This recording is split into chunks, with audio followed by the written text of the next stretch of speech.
ای انسان ها، ای مردم، کل انسانیت روی زمین می اعبدو ربکم، عبادت کنین به طریقه توحید، اطاعت کنین ربکم، ربتانا عبادت کنین. رب کی است؟ الذی خلقکم، آن ذاتی که خلقت شما را نیستی به هستی آورد، آفرید، وجود داد برتان. والذین من قبلکم، و او انسانایی که پیش از شما بود، پدرایتان، نیاکانتان را پیدا کرده.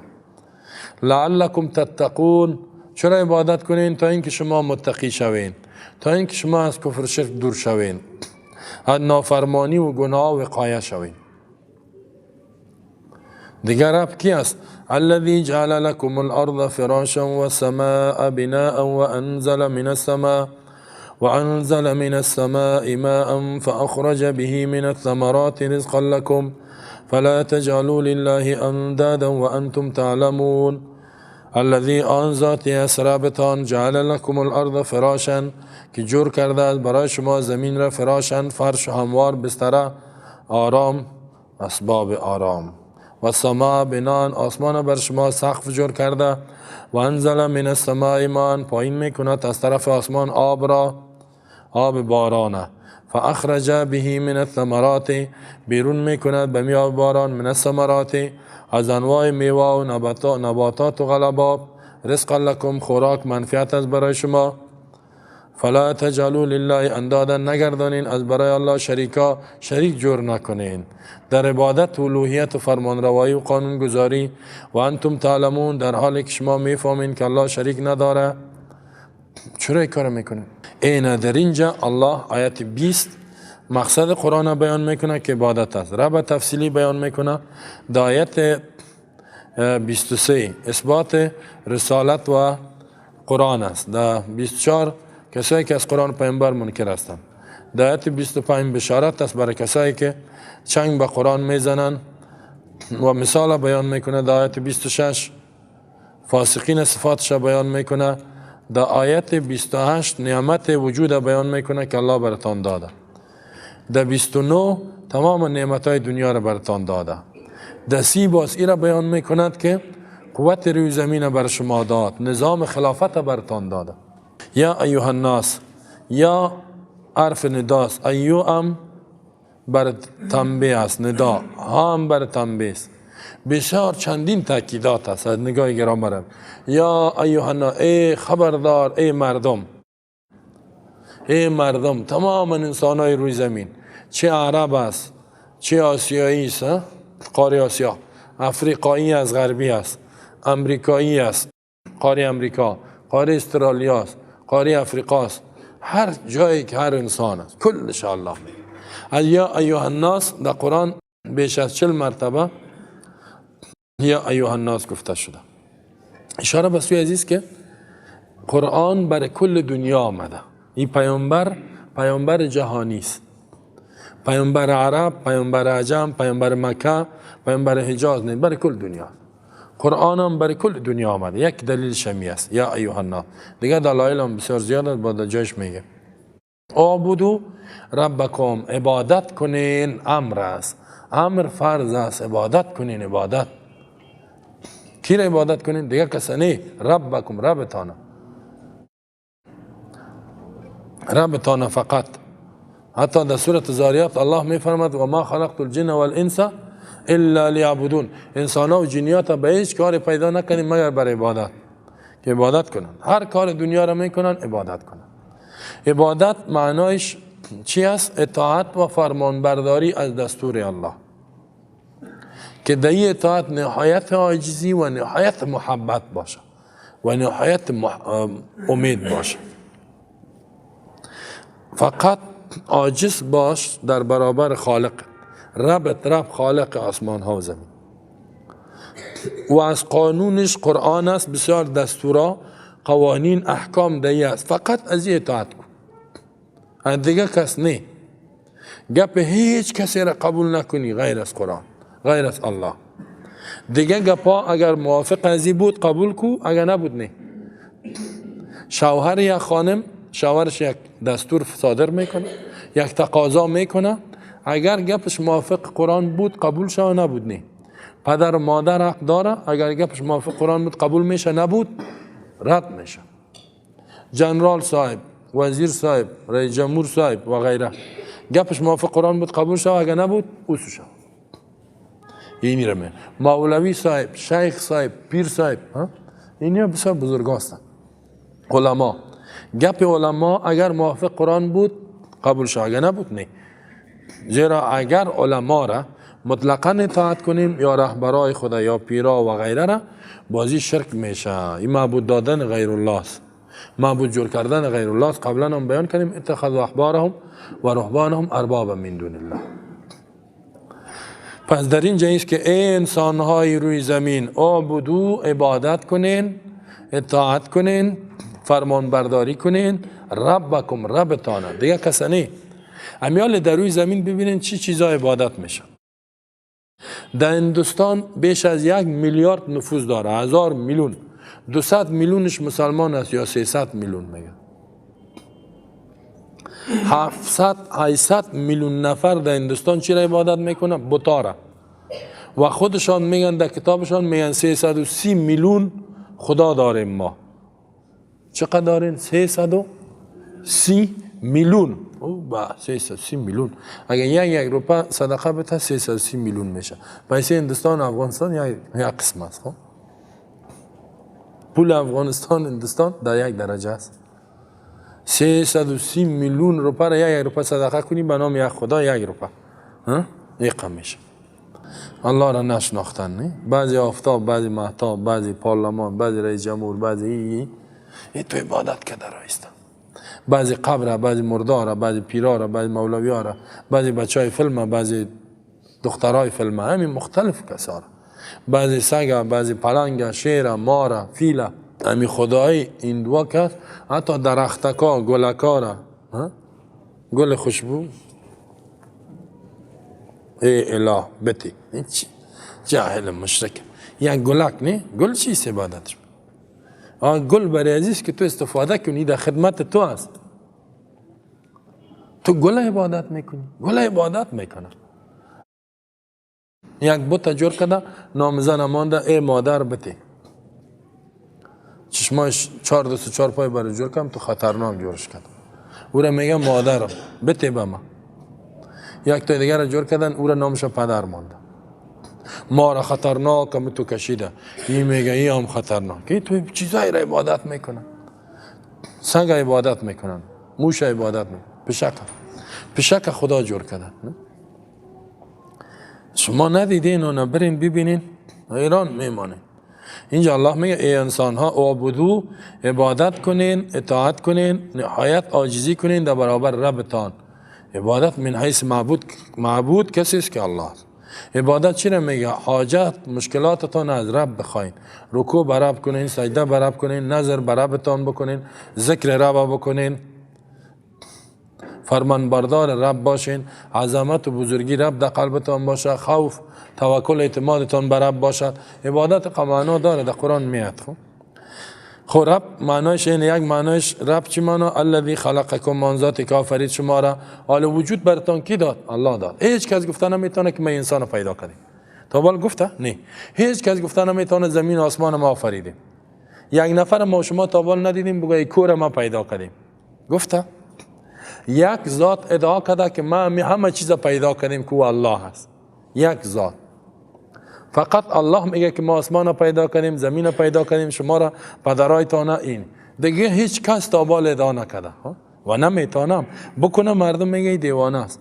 کور تو پیدا کردی؟ یا این کو خو از 1 میلیون سال پیش بود، تو خو نو پیدا شدی. خب پس رسوا میشه میره. اگر بگویه که این انسان ما پیدا کردیم،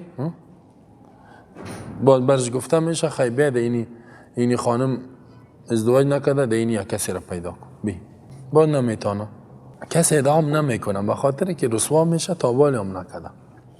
کمونیست که کمونیست بود از الله منکر بود، ولی ازی نگفتن که یار ما پیدا میکنیم.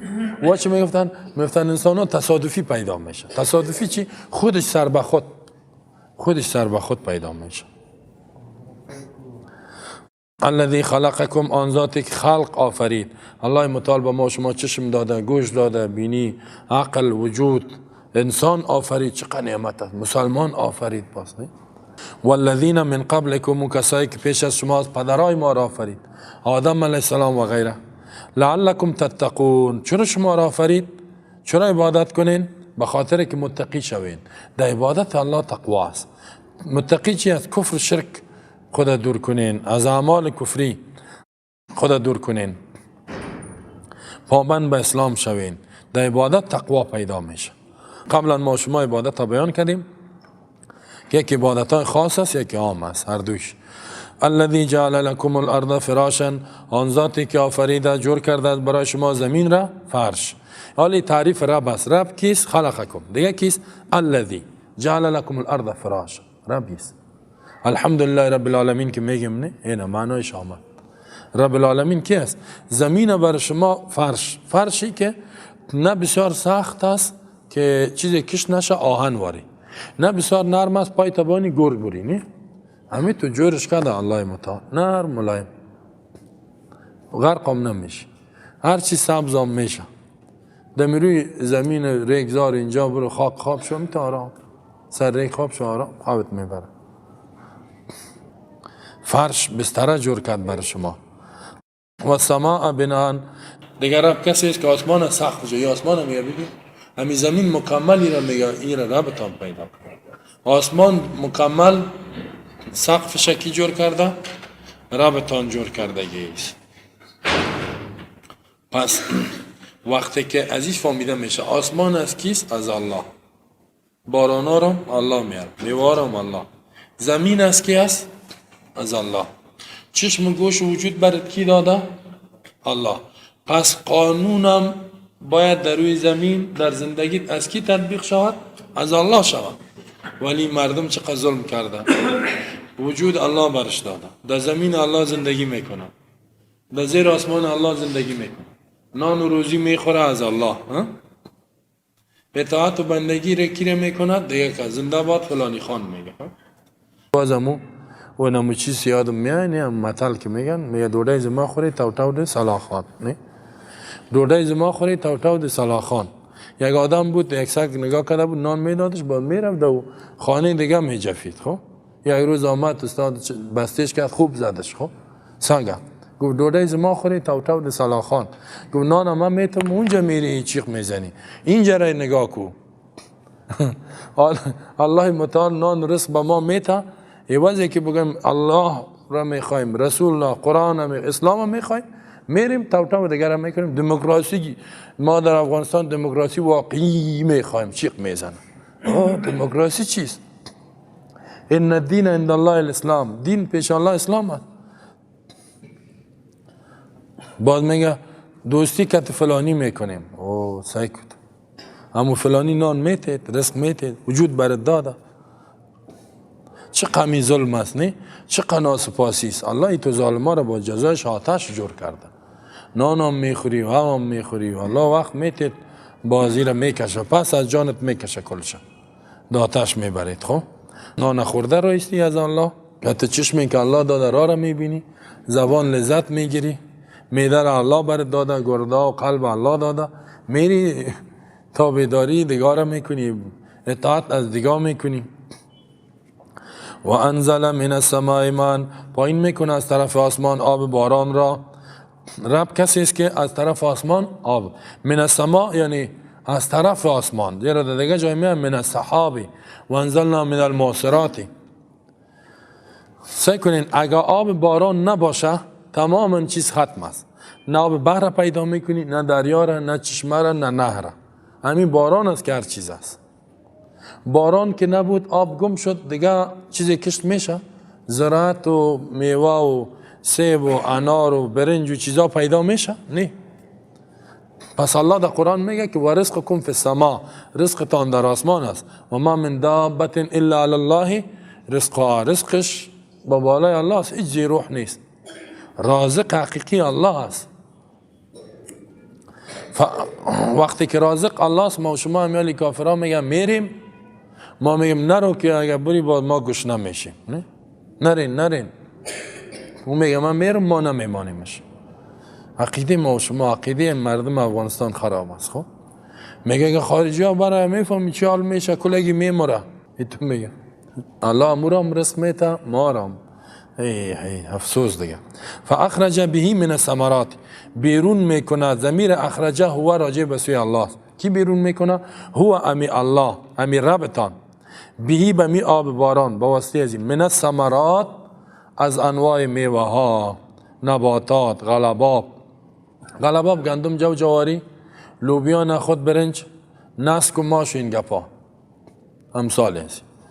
دیگه ثمرات چی میگه؟ سیب و انار و کیله و این میوه های مختلف توسط آب باران. کی بیرون میکنه؟ الله. دانه را ما و شما میپرتیم، انتظار هستیم چی میشه، الله بالاش میکنه. اگه الله نخواد و نه هیچ نمیشه، یا یک مرض میاد خرابش میکنه. بسیاری ها میگن انگورا را کش کردیم، باران آمد زد خرابش کرد. این الله خود میکنه. هیچ کس داد نکده که ما می نباتات بیرون میکنم. اگر بدل ما می بود، پس ما یک سیر برنج مینداختیم، میگفتیم یک لک سیر به ما برای یک سیر یک لک سیر بیرون میکنیم، ولی نمیتونیم. رزق لکم، خوراک بر شما، منفعت بر شما. ثمرات بعضی معدنی باب هم گفته، تیل و نفت و معادن ایرام. خب این میرم الله بیرون میکنه، تیل، نفت، معادن. زیرا ثمره فایده رو میگه. من رزقان یعنی منفعتن، این منفعت است از برای شما، خوراک و منفعت. وقتی که ربتانی تو ذات است، پس اعبدوا ربکم فلا تجعلوا لله اندادا. اونجا عبادت به معنای توحید بود، وحیدو بود. عبدالله ابن عباس هم میگه این از اینجا فهمیده میشه که برای الله نگردانین شریک. انداد جمع نت شرکا، این از نت جانب مقابل میگه یک کسی که هم مثل باشه. اینجا به معنی شرکا، شریک برای الله. بت عبادت نکو، قبر عبادت نکو، از بت و قبر مدد نخوا، انسان عبادت نکو، قانون غیر الله را اطاعت نکو. پس چرا از قانون الله اطاعت نمیکنید؟ و انتم تعلمون، در حالی که میفهمین، شما میفهمین که الله می چیزا را میکنه، می کارا را میکنه. و این کنتم فی ریب مما نزلنا علی عبدنا فاتوا بسورة من مثله وادعوا شهداءکم من دون الله ان کنتم صادقین. در اینجا اثبات قرآن پیامبر است. اگر هستین شما انسانا کافرا فی ریب، در شک، مما نزلنا علی عبدنا، از او کتابی که نازل کردیم به بنده خود، فاتوا بسورة من مثله، بیارین یک سوره مثل قرآن.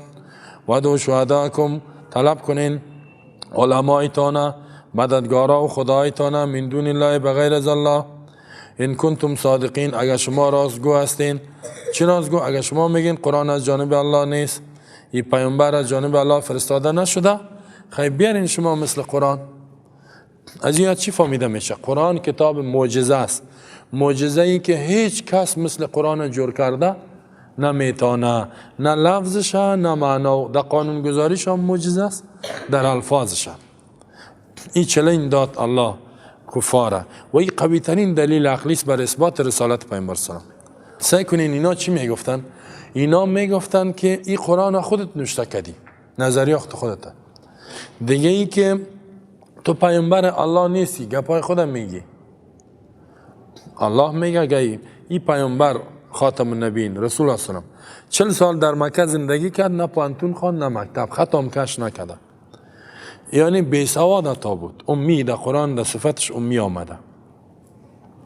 ولی ای تو یک آدمی که جای را نخونده، ای تو یک کتاب را آورد که حال چلنج میتم، میگه خیلی اگر ما ایره جور کردیم در حالی که جای را نخوندیم. شما شاعر هستین، فصیح هستین، بلیغ هستین، بسیار باسواد هستین، بسیار فهمیده هستین، در سواد پروفیسور هستین، دکترا و ماستری، همه چیز دارین. خیلی بگیرین شما مثل قرآن جور کنین. نه؟ اگر قرآن کلام انسان می بود هر کس میتونست. الله میگه وقتی که نمیتونین بفهمین که قرآن کلام الله است و ای پیامبر از جانب الله است، ایمان بیارین. که نمیارین جایتان در آتش است. این بزرگترین دلیل است. حتی خود رسول الله صلی الله علیه و آله نمیتونست که یک چند آیت بگوید، نظر خود نمیتونست خودش هم. و می خاطر حدیثی که ببینین با قرآن کاملا تفاوت داره. قرآن یک لهجه خاص در نهایت فصاحت و بلاغت فهمیده میشه، کلام انسان نیست. حدیث که هست میفهمی که بسیار فرق داره. کسی ذوق عربی، یعنی هر دوش عربی است، ذوق عربی داشته باشه میفهمم. و این کنتم، اگر هستین شما مشرکین کافرا، فی ریب، در شک، مما نزلنا علی عبدنا، مما از او کتابی که نازل کردیم به بنده خود. بزرگترین صفت رسول الله هم عبدیت و بندگی بود. شک چی معنا؟ میگن ما چون اصل نیست. فأتو بسورة، امر، بیارین یک سوره مثل قرآن در فصاحت و بلاغت و قانون گذاریش، بیارین یک سوره. باز الله میدان مبارزه را وسیع میکنه. این چالش است خب به دنیا، تحدی است. ودعوا شهداکم، ودعوا طلب کنین، بخواین، شهداکم کمک کنندایتان، یک معنا. دوم شهدا علمایتان، سوم شهدا خدایتان. از خدایتان برین مدد بخواین که ای خدا همین عبادت میکن، مرا کمک کو که من مثل قرآن نوشته کنم، برو مدد بخوا. ان کنتم صادقین، اگر راست میگین. اگر میگین قرآن کلام الله نیست، خیلی بگی جور کو. وقتی که جور نمیکنی، فإن لم تفعلوا ولن تفعلوا فاتقوا النار التي وقودها الناس والحجاره وعدت للكافرین. اگر اینا در گذشته این کار نکردن، فإن لم تفعلوا، این خطاب است. اگر شما در گذشته این کار نکردین ای کافرا، ولن تفعلوا، هرگز این کار کردن نمیتونین در آینده هم که نمیتونین، فاتقوا النار، بترسین از آتش، التي، آن آتش، وقودها الناس، که خاشاک و درگیرانش انسان هاست. این همی انسان ها آتش جهنم روشن میسازن، چوب نداره، این چوبش انسانه. والحجارت، سنگ ها است، سنگ هایی که عبادت شده دیگه، سنگ گوگرد، سنگی که روشنی میده. و عدت للکافرین، آماده شده ای آتش از قبل برای تو کافرها، منکرین قرآن، منکرین پیامبر، کسی که از قرآن پیامبر منکر است، آتش برش آماده شده. سعی کنین در اینجا الله چالش داد، فإن لم تفعلوا، اگر شما نکردین در گذشته. از نگاه گرامر عربی شما بستان خواندین، لم که با بالای مضارع داخل شود معنی چی را میده؟ ماضی را میده. در گذشته چی؟ رسول الله سلام آیات ها برش نازل شد در مکه، گذشته مکه بود، در مکه برشان چلنج داده بود. 4 قسم آیات در مکه نازل شده. یکی در سورت بنی اسرائیل است، قل لئن اجتمعت الانس والجن على ان یأتوا بمثل هذا القرآن لا یأتون بمثله ولو كان بعضهم لبعض ظهیرا ام یقولون افتراه قل فأتوا بعشر سور مفتريات وادعوا من استطعتم من دون الله ان کنتم صادقین. یوم در مکه است. ام یقولون افتراه قل فأتوا بسورة من مثله. یوم در مکه است. فلیأتوا بحدیث من مثله ان كانوا صادقین. این سورت تور است. دیگه سورت هود و سورت یونس. در سورت بنی اسرائیل در مکه چلنج داد، در سورت هود چلنج داد، در سورت یونس کلش در مکه نازل شده. و در سورت تور که بیارین مثل قرآن یک آیت 10 سوره، یک سوره 10 سوره نتانستن. زور زدن اینا. خب در گذشته نکردین، ولن تفعلوا، در آینده هم نمیتونین. چرا نمیتونین؟ زیرا این کتاب انسان نیست، از توان انسان بالاست.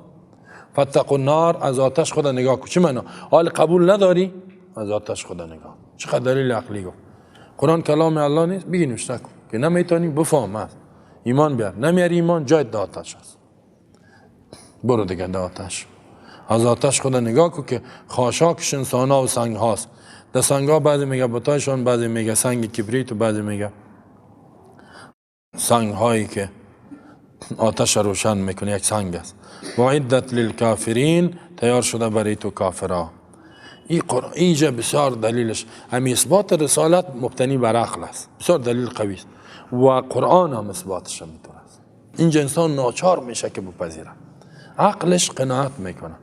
اگر نکرد اینا قناعت عقلی فراهم شد، اینا ایمان نمیاره، زد و عناد کرده، حق خوب شناخت، زد و عناد کرده، جایش داتش است. اینا زور زدن، خب زور زدن، یگام کارا کردن و آیات قرآن دیدن که القاریه ما القاریه و ما ادراک ما القاریه. یکیش 20 نفر رفت در زیر زمینی گم شد. 2-3 ماه بعد بر آمدن نوشته کردن الفیل و ملفیل و ما ادراک ما الفیل له خرطوم طویل و ذنب قصیر. فیل، ملفیل، چیز فیل و ما ادراک ما الفیل، چی چیز تو را فهمانده فیل چیست؟ خود چی گپ است؟ یک گپ کلان کرد. لو خرطوم طویل، خرطوم دراز دارد، دنبک کوتاه، ذنب قصیر. مردم گفت که چی گفتی؟ در دارالندوا آمدن خواندن. دارالندوا هم پارلمانشان بود. خب گفت بینی ما را بریدی، فیل اینجا خب فیل پر است، یک چیزی را بگو که ناشنا باشه. حالا قرآن میگه القارعه، تکان دهنده قلب ها، و ما ادراک ما القارعه.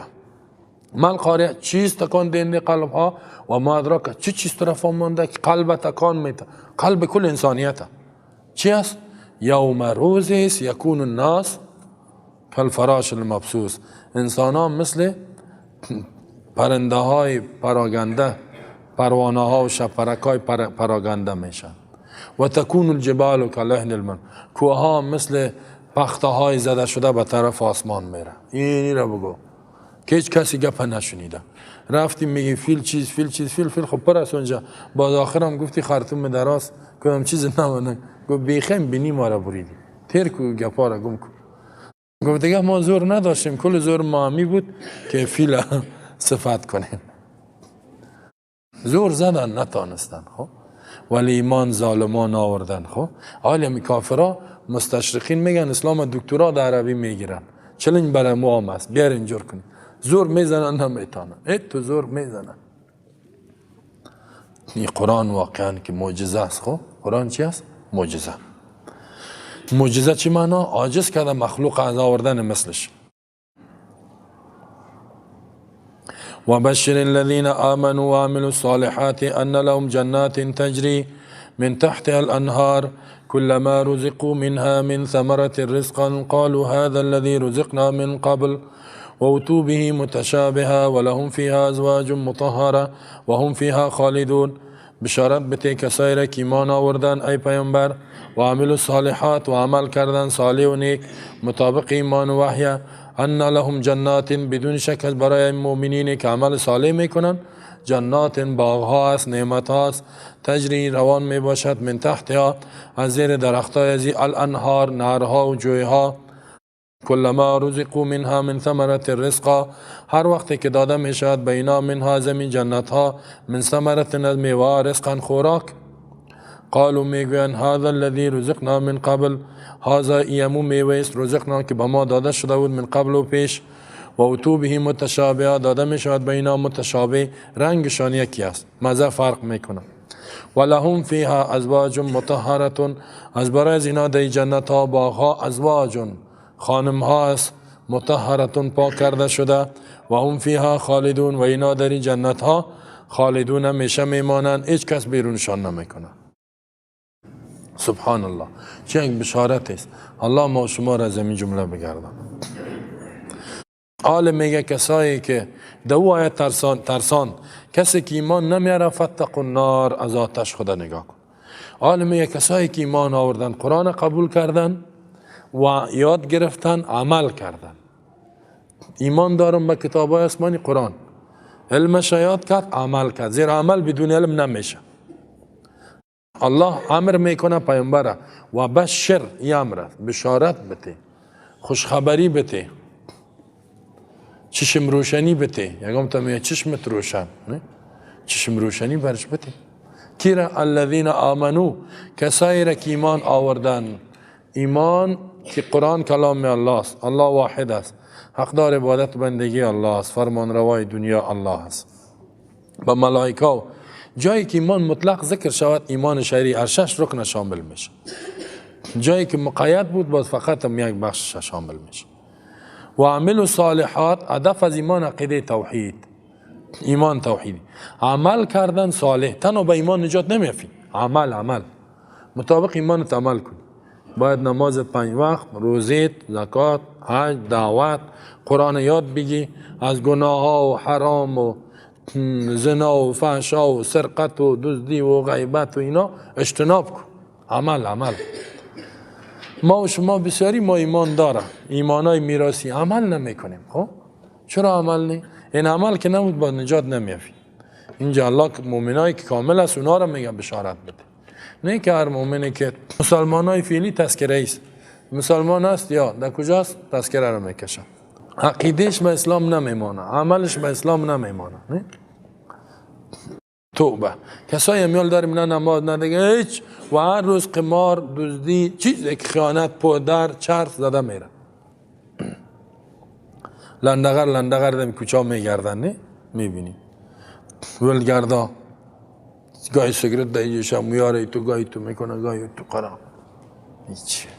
و ویروسای جامعه هستن اینا. خب دانای سرطان هستن اینا که بمرن ایمان هم نداره. الله را میشناسی قربان خود بگو تعریفش کن 5 دقیقه درباره الله گپ دی نمیفهم والله بفهمم چی است. یک تا از این جاهلا را پرسان کردم که الله چه قسم ذات است؟ گفت قربان شام ریش مبارک داره ریش سفید.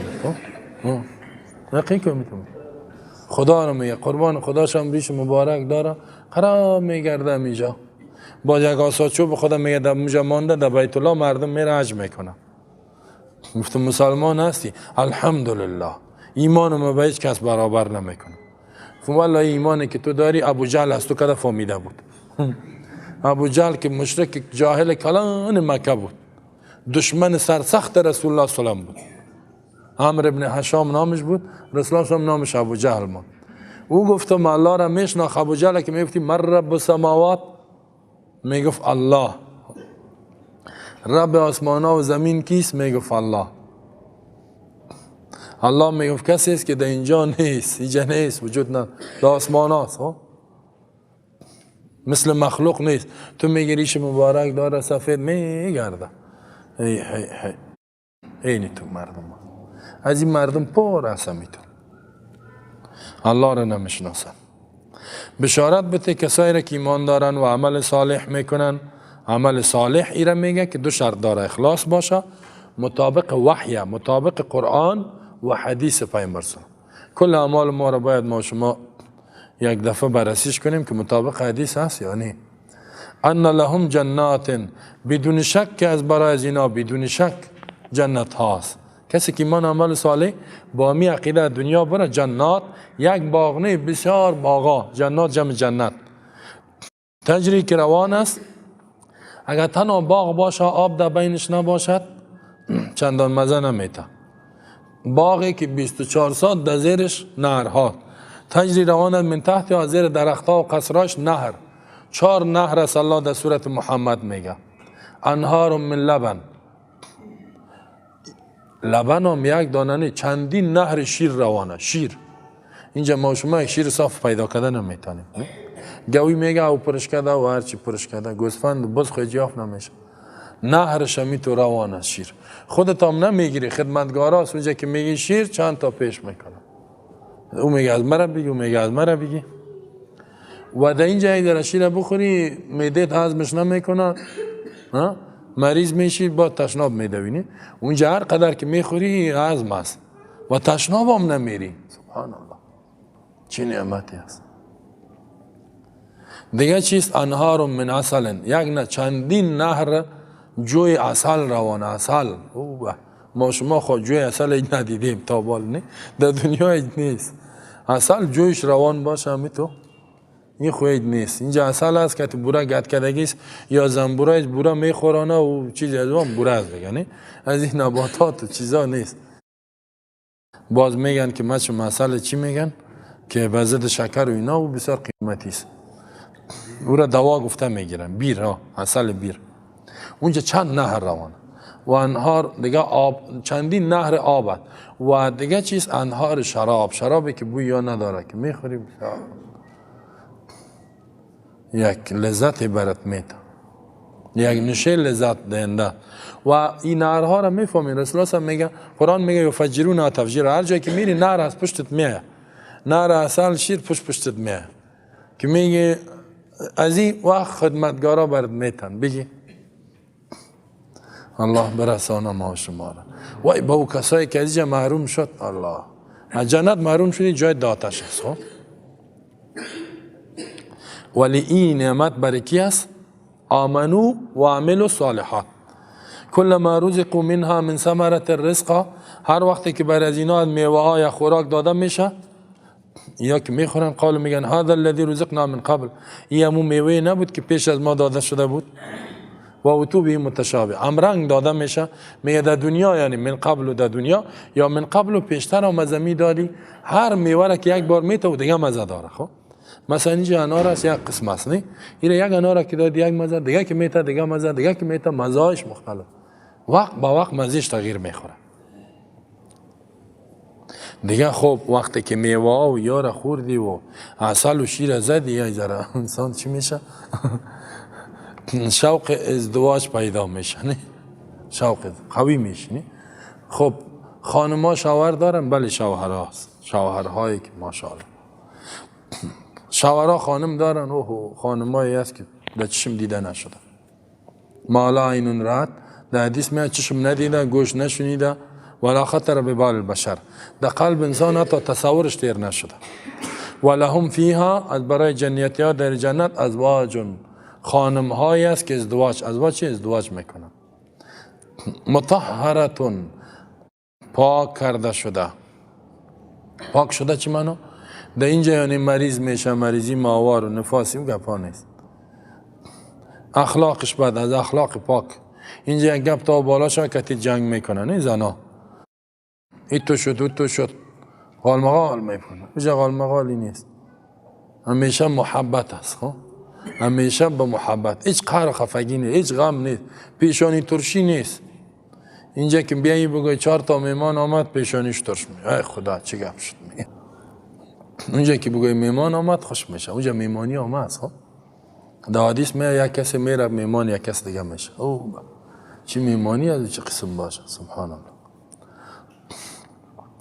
خانم های پاک شده در حدیث میاد که قدر شفاف، قدر پاک زیبا که حتی از بیرون لباس استخوان پایشان میگه معلوم میگه برای شوهرش اقا زیبایی است، اقا شفاف صاف پاک. اینجا امکانش نیست دیگه. ای تو خانم امکان نیست دیگه پیدا شود، نمیشه هیچ. و هم فیها خالدون. خب اگر خانم هم باشه و همه بگوین چند وقت هستی میکشیمت، جگرخون میشی. الله میگه هم امی جنتی ها فی آدمی نعمتای جنت خالدون جاویدون، همیشه میمانن. جاوید چرا میگه؟ همیشه، همیشه و دائم میمانن. هیچ لا مقطوعتون ولا ممنون، نه قطع میشه نه منع میشه. و اوجا بازی خانما میتونیست که کتیش مثلا استفاده جنسی بکنه ضعیف شوی، نه ضعیف نمیشی، هیچ ضعف وجود نداره. نه خانم ضعیف میشه نه شوهر، همیشه هم میمانی، هیچ ختم نمیشه. نه 1 لک سال نه 1 میلیون، هر قدر هیچ ختم نمیشه. اینا لسه که این نعمت را این کافر ها میخوان به یک اندک $1 کاغذی، نه امورا که نشان داد چشمش میبره. ها میخوان که ما شما از این نعمت ها کافر ما بسازن، از این نعمت ها چی کنن؟ محروم ما کنن. این بسیار دیگه آیت هایی که در این باره ازی هست بسیار زیاد است. ان الله لا يستحيي ان يضرب مثلا ما بعوضة فما فوقها فاما الذين امنوا فيعلمون انه الحق من ربهم واما الذين كفروا فيقولون ماذا اراد الله بهذا مثلا يضل به كثيرا ويهدي به كثيرا وما يضل به الا الفاسقين. بدون شک الله متعال لا يستحيي حیا نمی کند ان یضرب، این که بیان کند مثلا یک مثال، ما بعوضة کو مثال چی باشه؟ کورپشه باشد، فما فوقها یا بالاتر از این در خردی و کلانی. فاما الذين امنوا فيعلمون انه الحق من ربهم، هرچی کسایی که ایمان دارن مثال که شنیدن، فیعلمون میدانن انه الحق من ربهم، که این مثال حق است از جانب ربشان است، در این فایده است. و اما الذين كفروا، هرچی کسایی کافر هستند، فیقولون میگوین ماذا اراد الله بهذا مثلا، الله چی اراده کرده به این مثالا، یعنی قبول نداریم ما. یضل به کثیرا، گمراه میکند الله به این مثال بسیاریا را، و یهدی به کثیرا، هدایت میکند بسیار مردم. و ما یضل، گمراه نمیکند الله به این مثالا الا الفاسقین، مگر کسایی که فاسق نافرمان هستند. فاسق نافرمان گمراه میشه، دیگه کس نه. پس اینجا الله یک مثال و این جواب سوال کافران. قبلا الله مثالان بیان کرد، اینا اعتراض کردن. چی گفت الله؟ مثلهم کمثل الذی استوقد نارا او کصیب من السماء ثم بکم عمیون فهم لا یرجون. همین مثال ها را که بیان کرد، اینا گفتن الله قدر ذات کلان چرا این مثال ها را بیان میکنه؟ بعضی ها میگه مثل الذین، کسایی که عبادت میکنن غیر الله را، که مثل العنکبوت، مثل عنکبوت، مثال عنکبوت بیان، و مثال اوحا ربک الی النحل، زنبور اصل بیان کرد، دیگه از مرچه ها یاد کرد. نه اینا میگه گفتن که الله چرا تو مثال ها را بیان میکنه؟ کافرها انتقاد کردن. الله میگه ما مثال به خاطر وضاحت ممثل، وضاحت موضوع این را بیان میکنیم. کسی قبول نکرد کافر میشه. قرآن هر چیز که هست باید قبول کنیم.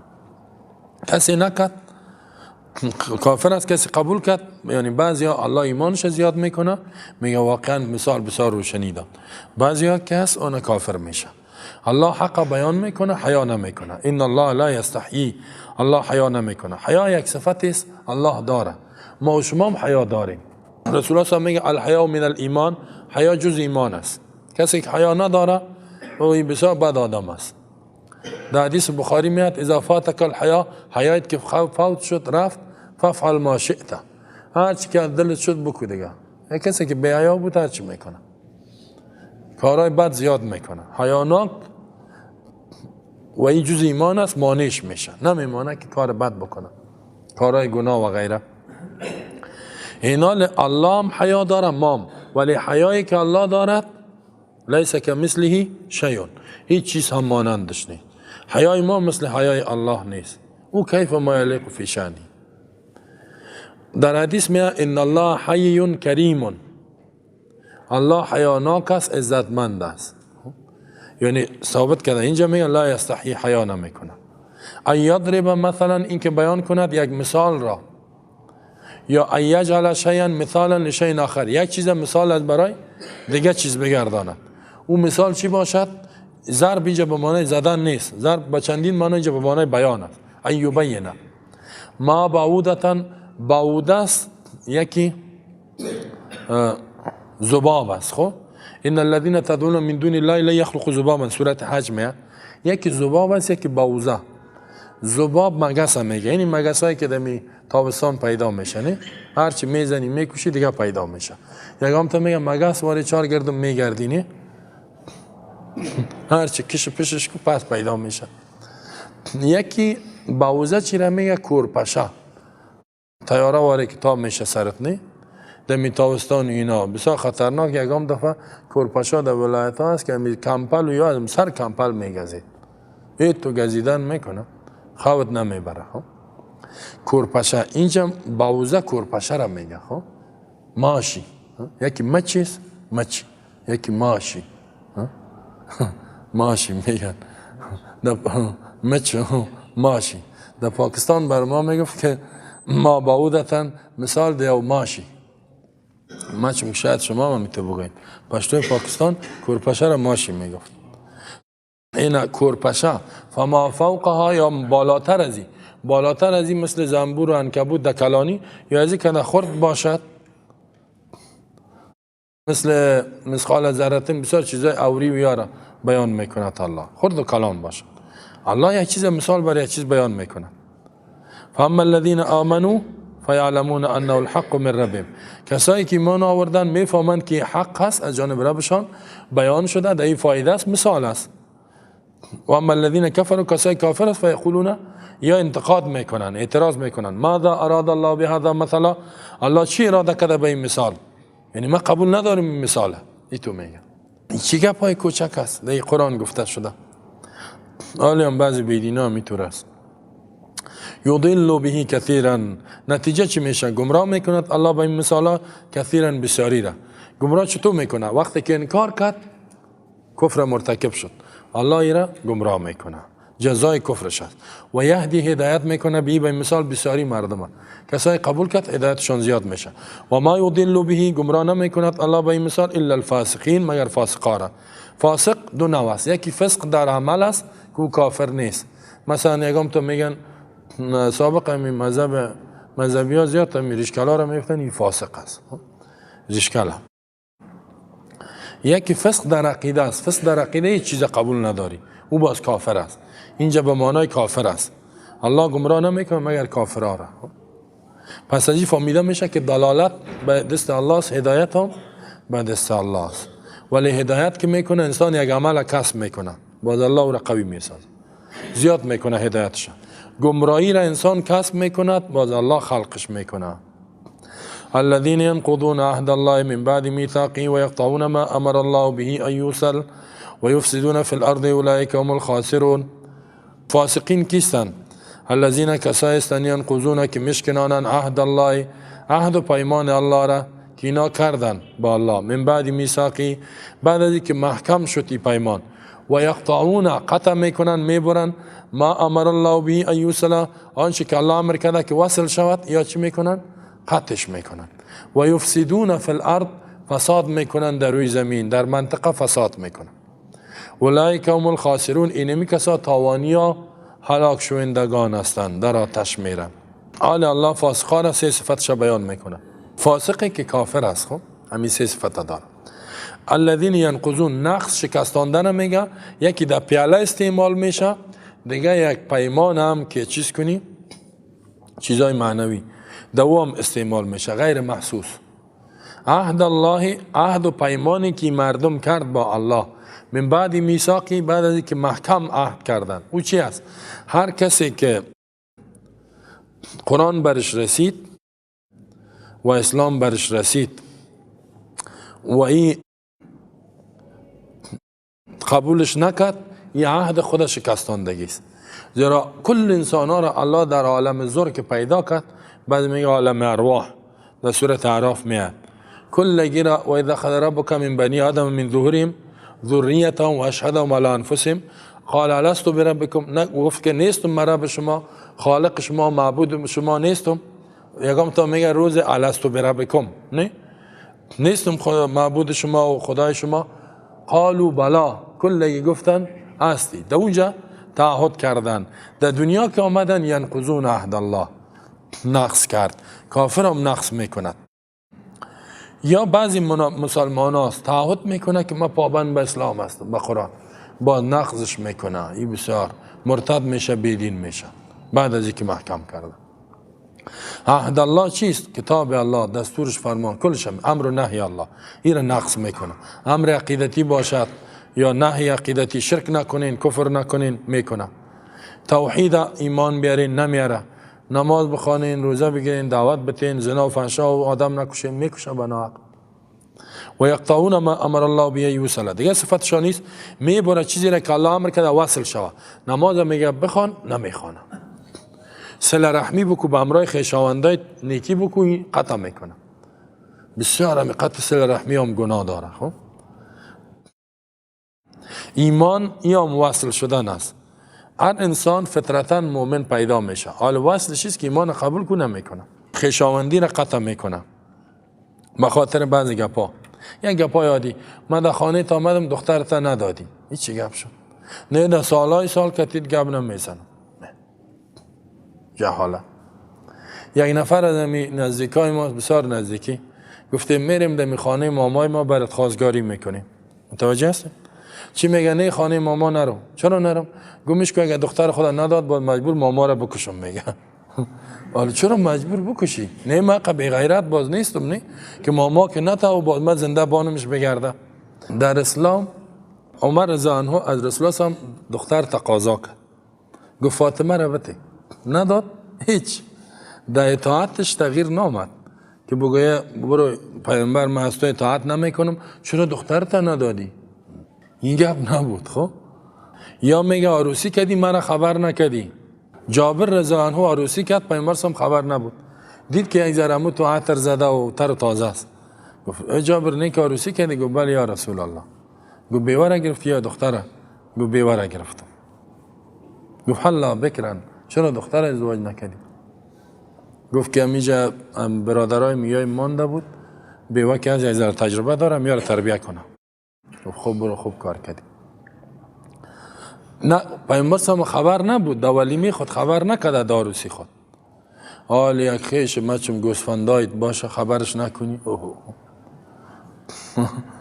یا در جنازه کسی، جنازه فرض کفایه است، آمد خانه‌ش آباد صاحب، نامد هیچ، حالا در جنازهش نری اوه خوب در فاتحهش که نرفتی فاتحه لیست میگیره اونجا کی آمد کی نامد همیال چند تا خیشای ما در فاتحه خب بدت از من نرفتی هیچ که تو من گب نمیزنن هیچ نه در فاتحه ما آمد نه در جنازه ما حالا جنازه تا این دیگ ولایت است ای میدان تای میدان ما خب نمیتونیم تا اونجا بریم نه او هم فرض کفایه است اونجا یک جماعت جنازه را خوان صحیح شد سرازی چرا دشمنی میکنی رفتم هیچ کتیم گب نمیزنن کسی در جنازه ما آمد خانهش آباد نامد هیچ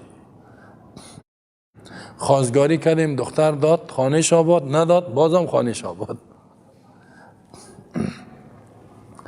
یک وقت ما مثالا را میگم که شما هم میتوشوین یک جای خواستگاری رفتیم نداد مادرم گفت دیگه سالا که طرفی دور نمیخورم گفتم نه من یک ذره توفه گرفتم میرم خانهشان گفت چرا گفتم دختر خدا نداده همین جایزه شمیتم گفت بیخی حسابت خرابه گفتم نه رسول الله صلی الله علیه و میگه که این خود ظلم نکرده حتی اگر بد کرد میگه و احسن الی من اساء الیک کسی که بد میکنه تو با امروش نیکی کو اینا میگه اخلاق اسلام ما شما دینی تو گپاوش کرده باشین ان الله یحب معالی الاخلاق و یکره سفاسفها اخلاق بسیار بلند الله دوست داره این چیزای سفاسف چیزای بد کم بد اخلاقی دینی گپ خفه شدم دی خفه شدم دی رنجیدم ایره خوش نداره دنده گپ میرنجه ولی خفه از فلانی شور بخو قار میکنه هیچ کارای اشتکانه نکنین خب این کارای اشتکانه است اینجا خبرم نکردی اونجا نکردی تو نکردی او تو نکردی دیگه گپ دشمنی میکنه و یقطعون ما امر الله به ایوصل وصل رحمی وصل شود البته در صورتی که عقیدهش خراب شد دعوتش دادی نشد باز جداست الحب لله و البغض محبتت به خاطر الله اگر ترکش هم میکنی به خاطر الله باشه و یفسدون فی الارض فساد میکنه در زمین فساد کفر میکنه به کفر دعوت میته زنا میکنه فحشا میکنه به فحشا دعوت میته اولئک هم الخاسرون اینا خاسره و هلاک شونده هستند